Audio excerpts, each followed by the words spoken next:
Logan is a fantastic movie about a man who was once immortal, but now, after certain events have passed, he can now die. It explores the themes of age, family, loss, and death. The poem chosen to compare to this movie is Kenneth Slessor's poem Out of Time. Its theme is the paradoxical nature of eternity and immorality in the moment. The two have differences, as Logan is a visual experience of the human experience of time, while Slessor is able to convey the human experience through descriptive means of writing.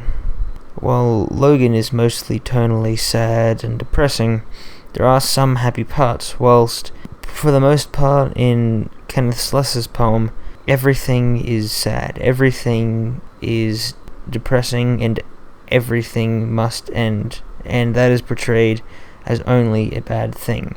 However, both give feelings of powerlessness to time. The ways that these two explore human experiences are both similar and different. The first scene I would be talking about in Logan is the opening scene of the movie. The first thing we hear, even before the scene begins, is some music, just some rap street music. It is a diegetic sound and is the only music we get throughout the entirety of the scene, which tells the viewer that the movie is more gritty and realistic than the past movies in the franchise they have seen. The first shot we see of Logan, he is asleep, waking up to the sound of thugs trying to rip open his car. The next shot, we see a tracking shot of Logan's feet as he drags them on the ground, showing us that he has gotten old. He is dying. We then proceed to see Logan being beaten by street thugs, having a shotgun taking him down, something that has never been seen before. We also notice during the scene that one of Logan's claws doesn't come out. His body has aged and he cannot fight as well as he used to. This is a fantastic representation of Logan's age, as this is something we've never seen before. A good quote from Kenneth Slessor's poem that will be used for a few of the scenes is, "So time, the wave enfolds me in its bed, or time, the bony knife, it runs through me."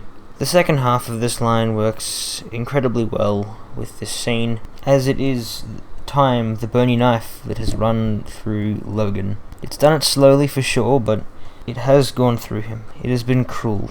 Time has ruined Logan.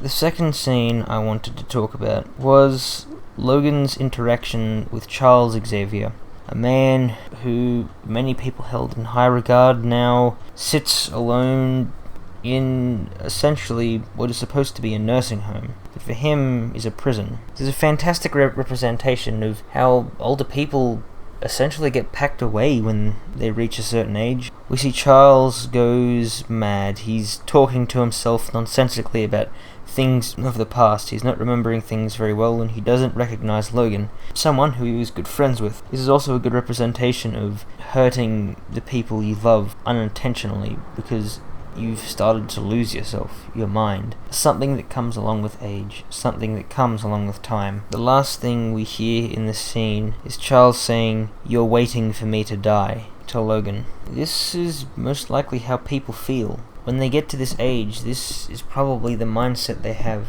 Once again, the line, "So time, the wave enfolds me in its bed," or "Time, the bony knife, it runs through me." This time, the bony knife has run far slower, but far harsher for Charles. In stark contrast to this scene, I also wanted to talk about Logan dying.